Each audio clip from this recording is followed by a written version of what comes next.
Okay guys, now let's talk about the basics of lighting. Photography is all about lighting, and as you can probably see right now, I have some very harsh light on my face.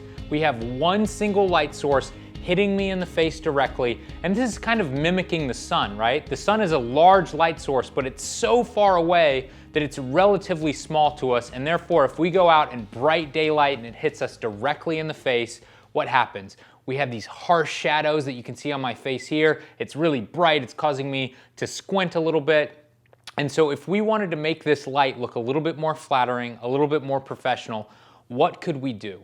Well, we can soften this light up, right? And what I have here, this is just a scrim. This is just a little piece of fabric on a little frame, and I'm going to hold this up in front of the light and my face, and you're going to see the light source change from the small light source that it is right now to this entire scrim. This is going to light up entirely, and then this is actually going to become the light source, and because it's larger, all of these shadows on my face are going to go away. So as you can see, when I hold this up, obviously it's going to get a little bit darker, right? It's the exact same situation if you're outside and the sun is out and then all of a sudden a cloud goes in front of that sun. But keep in mind, we are in control of our camera. We can set the exposure. So go ahead and change the exposure on these video cameras here. So as you can see, once we change the exposure in the camera, or the video camera in this case, we get a much more flattering looking shot. Here's a side-by-side shot where you can see the hard light on the left, and then you can see the much softer light on the right. All right, so now that you have the most basic understanding of hard light and soft light, and unflattering light and flattering light, let's go outside and I'm going to show you a few different ways that you can use the natural light that's around us all the time to position your subjects in the most flattering areas so that you can take the best looking pictures. All right guys, now we're outside in a very similar lighting condition. We have the sun right here hitting me directly in the face, and as you can see, it's creating some really harsh shadows on this other side of my face. It's also causing me to squint. It's very uncomfortable for me to stand here with the sun kind of blaring me right in the eyes. But most amateur photographers would go directly to a shot like this. They're just gonna place their subject right in the middle of the sun, ask them to look forward, try not to squint, and I'm gonna take a snapshot.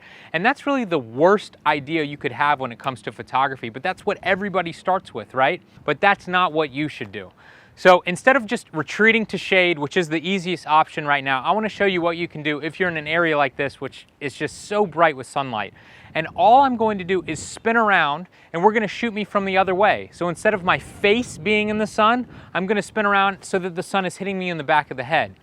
Then my videographers are going to come around and shoot from the other direction. I'm going to have nice soft light because I'm going to be lit by the blue sky behind me. And then I'm going to have this really nice golden rim light on the top of my hair, or a hair light, which is going to look much more flattering. So let's go ahead and spin around and I'll show you the difference. So as you can see now guys, I am in a much more flattering position now. Instead of being lit directly in the face by the sun, I'm being lit by the sky, which is of course reflecting the sunlight back at me. I'm also being lit by this ground that's below me. It's a white concrete and it's reflecting sunlight back up at me as well. And so instead of this pinpoint light in the sky that's creating harsh shadows, now you probably don't see a single shadow on my face at all because I'm being lit from every single direction here. And of course, over my shoulder here, you'll see the sun behind me, and it's creating this really nice hair light, or this golden highlight, which is cutting me out from the darker background. In the previous shot, we were shooting towards the sky back there, and it wasn't particularly the best looking shot. But now that we have this darker background, which is the trees, and we have this nice hair light, I think this is a much better looking shot. And we didn't move locations at all. We just spun around and started shooting in a different direction. Now, finding an area like this where you have a beautiful hair light plus a little bit of a darker background plus the nice front light can be a little bit more difficult than just finding a shady spot in general. So let's go to the easiest spot that I think you could shoot in, which is just basic shades. So let's walk into this park over here under the trees, and I'll show you a few techniques for shooting people in that type of environment. Right now, I am at the edge of this park. As you can see on my right over here, we have trees and it's very dark on this side. And to my left over here, it's just an open blue sky. Now, the sun is over this way, but of course the trees are blocking the sun from my face, so it's not really affecting me directly. But what the sun is doing is it's lighting up this entire part of the sky, and then the sky is becoming my key light or my main light source, and it's lighting me up. So if you look at my face right now, you should be able to see a pretty big difference in light from this side of my face to this side of my face. It should be a nice gradient coming from this side. I like using the differences in dark and light to my advantage to create the pictures that I want to. I can position my subject in the shade, I can pull them out of the shade, I can turn them a little bit and completely change the way that the light falls on their face. Even though it's natural light and I have no control over the light itself, I am in control of how it hits my subject by moving my subject around. I'm not going to be taking any pictures today, but I'm going to be using myself as a subject just to show you the way that light can fall on your subject and the way that just little changes can completely change the way your photography looks. So what I'm going to do now is take a little step into this park, but what I'm going to do is face outward so that this entire blue sky is lighting me from the front. I'm going to have a ton of light hitting me in the front of the face. Keep in mind it's going to be soft light though because it's such a big light source. But I'm going to have almost no light coming from behind me and coming from the sides. It's going to create a really interesting look. So right now I'm on the edge of this park, and as you can see, I'm completely engulfed in tree limbs here. And these tree limbs are basically blocking the light coming from all sides except directly in front of me. And right where you're standing, right where the camera's looking at me, we have the beautiful blue sky, we have a little bit of white concrete, which is all reflecting light back at me directly from the front. Keep in mind that this light source is very large, so you shouldn't see any harsh shadows or anything like that on my face, but at the same time, you should see a little bit of fall off. From the front of my nose, it should be a little brighter, and then back here on my cheeks and ears, it should be a little bit darker. And that's a really cool look that I always try to get when I'm out taking portraits of somebody. If I have any shade to work with, I'm going to do something just like this. One thing that you will notice is the background is very dark right now, and that's because I'm standing so close to the sky right now and I'm being lit so much we're having to compensate with our exposure to get a correct exposure on my skin, which of course makes the background go darker. So if we want to get a little bit more of a balanced looking image, what can we do? Well, we can go further into these trees here so that I become darker, I become lit less from the front.